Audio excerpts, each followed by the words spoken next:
A shooting in Louisiana's capital city left one police officer dead and his wounded colleague fighting for his life Sunday, authorities said, adding a suspect was later taken into custody after an hours-long standoff in which shots were exchanged with a SWAT team. Baton Rouge Police Chief Murphy Paul told The Advocate the two officers were shot in a northern residential district in the city, and that one of the officers later succumbed. Paul said a suspect, Ronnie Cato, 36, was detained after a roughly 4-hour standoff in which he barricaded inside a house. The chief didn't immediately say what charges Cato might face. He added that SWAT team members had been fired on and they returned fire. No one was reported hurt during those exchanges. Police said the officers who were shot had responded earlier in the day to reports of gunfire in the area.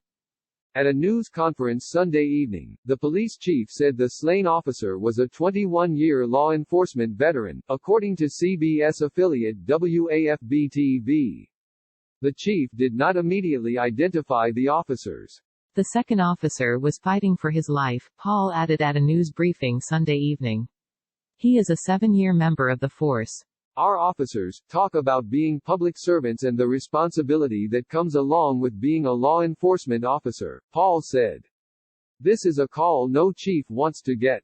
Police released few details about the shooting of the two officers or events that led up to it. The chief said only that police continue to investigate.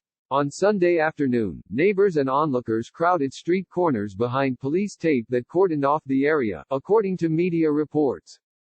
Some of the bystanders wore masks against the coronavirus and others held up phones to record the crush of law enforcement vehicles at the site.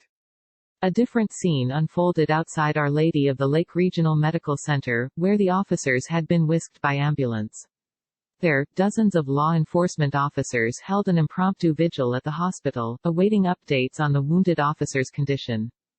A coroner's van was seen Sunday afternoon being escorted away by dozens of law enforcement vehicles as it left the hospital, according to media reports.